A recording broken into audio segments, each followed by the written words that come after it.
I want y'all to take a look at this time frame, and I also want y'all to take a look at when we start looking at Isaiah's his beginning of his prophetic ministry.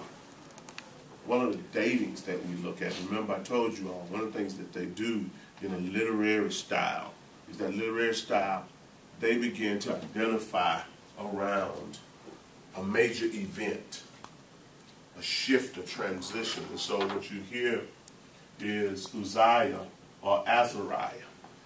Now in that culture, it is not unknown and it's not uncommon for us to see individuals with more than one name. As they move throughout these different regions, as they move throughout these different geographical locations, you'll hear a shifting of names. So you'll hear Uzziah or Azariah. And that would have been the first Judahite king, bless you, who reigned from about 783 to 742.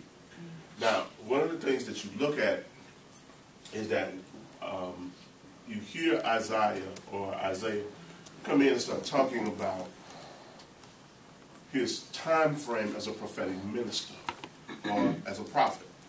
And so when you start looking at it, you'll start seeing these names come up that it begins or starts around this Judahite king, and then it'll go all the way down to Cyrus. As you look at his prophetic or his prophecies or his visions or whatever you want to look at. And so when you look at it, Cyrus will become king of Persia, and he'll reign from sometime around 539 to about 530. So now when we start looking at it, we begin to start seeing not only about 200 years, but if we continue with Trito Isaiah and the rebuilding of the temple and the rededication, now you're talking about another 50 years, so you're talking about 250 years. So that's the reason why you heard scholars say Isaiah of Jerusalem, 1 through 39, 40 through 55, Deutero-Isaiah.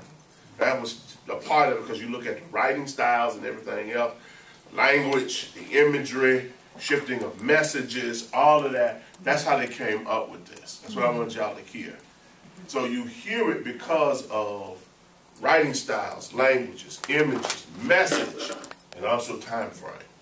And that's well over, sometime between 200 and 250 years. Okay? And his message is, yes, religious, but his message is also political. And it's very political as it pertains to what is transpiring. All right? Syro-Ephraimitic crisis and its outcome, 735, 732. Neo-Assyrian assault of Judah and Jerusalem, 705, 701. The threat of Babylon, 610, 587. Time of Cyrus, his Messiah, or as the writer will say, whose Messiah? Israel's Messiah, God's Messiah, because this will begin to start talking about an edict to return. So that's going to take place sometime around 540. Life in rebuilt Jerusalem sometime between 520 and 480. Major events, major political, social events that take place that prophets interpret.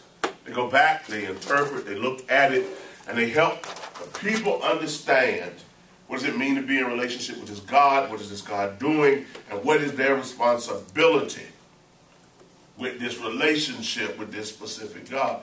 So as y'all looked at this, and as y'all were reading, one of the things that I know y'all heard, and I probably struggled with, were some of the political languages that they were using, some of the political imagery, because what we wanted to do was stay spiritual. Yeah. We want to stay spiritual, and it's got a whole lot in here, particularly as you deal with Isaiah, as you deal with Jeremiah, as you deal with Amos and Hosea. No, it has a lot of hope and comfort, but it also has a lot of judgment, and it has a lot of political language and social language that you need to understand. Because there are things that's transpiring in society, in the politics, as well as in the temple. And so now you have this religious indifference, because politically and socially there is this disassociation. what is God doing? What is this God doing as we were watching all of this shifting and transition going on? Yes, ma'am. Cyrus. Cyrus. Persian king. So in this, the Persian king. Yeah. So basically, when reading this, what I was seeing is actually, even though he was a Persian king, the Lord was using him. Yeah. And that's one of the things. And that's one of the things that we start seeing is that as you start looking at the literature, as you look at the literary style of these writers, here is God using, because the whole essence of it is mine anointed. God is using somebody that's outside of Israel and calling it mine anointed, which now gives us what kind of image of this God. And he uses whom he wants. Yes. God's larger than just as a universal plan. Just not contain white right there. Plan. And I guess if you look at the global church. You look at the global church and what the church is supposed to be doing. And if we are assigned to do something specific and we don't do it, he will pick someone outside. God uses whatever it is to do it, and then and I know that I use Oprah a lot, but I just look at that even in that accent. So, and even when they use music, these people that are in the music field, these people are doing the work of the kingdom. They're giving money, overseas to different, programs, and they're doing those things. So I look at that also, and what we are supposed to be as far as missions in the church. And what do the church really do as far as missions? A part of what these prophets are doing is that they are looking at the world, they're looking at the world stage, they're looking at these leaders, they're looking at the promise that God made that a remnant will come back, and how God is not only using governments, but God is in control to make sure that God's plan and purpose manifest itself, regardless. Regardless. So Cyrus is positioned in place. And Cyrus sends them back to rebuild Jerusalem.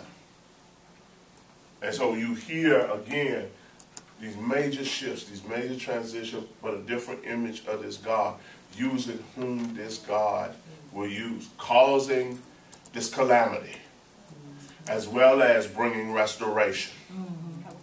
Okay. What was happening when the Persian king, Babylon, was put in place?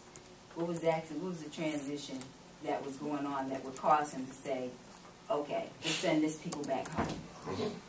What was, I'm just asking. It's still economic and political shiftings that's going on in the region.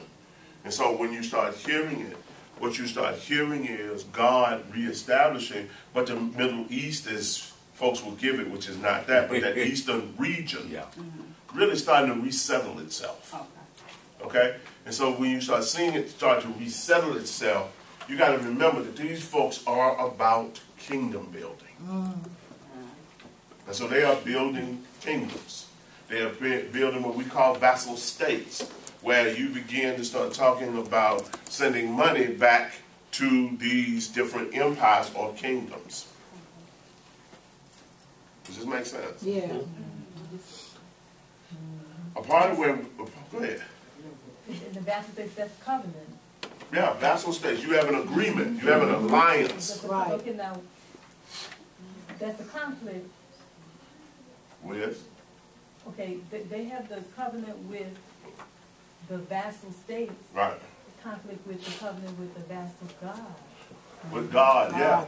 And Isaiah is going to pick up on that and start talking about some of this conversation about don't get into these alliances with these folks, with these different nationalities and these nations.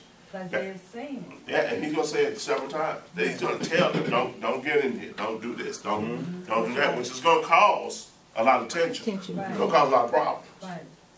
Because they saw power within the military. Military, economics. Social. And you got Uzziah, who during his time, they were flourishing. They were flourishing militarily, they were flourishing economically, But now you're going to see these shifts, as well as you're going to see, really Isaiah, as they depicted, telling them to be real passive at times. Don't get involved. Yes. And all of a sudden, that becomes a problem for a lot of them, as you start seeing all this shifting going on. Don't get in these alliances.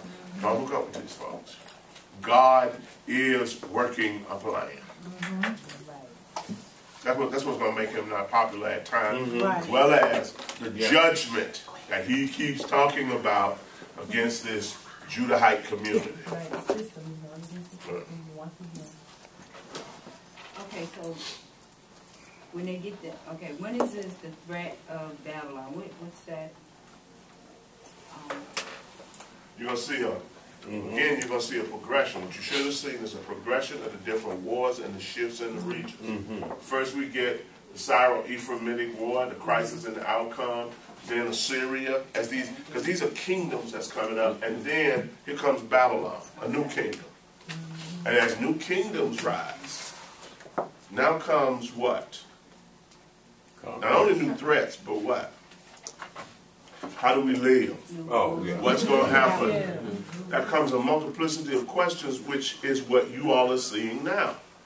As not just the Middle East, but as Europe, as China, as Korea, as all of the world starts shifting again. The question becomes, not only where is God, but where is our place in it? What is God doing? Where's our space and place?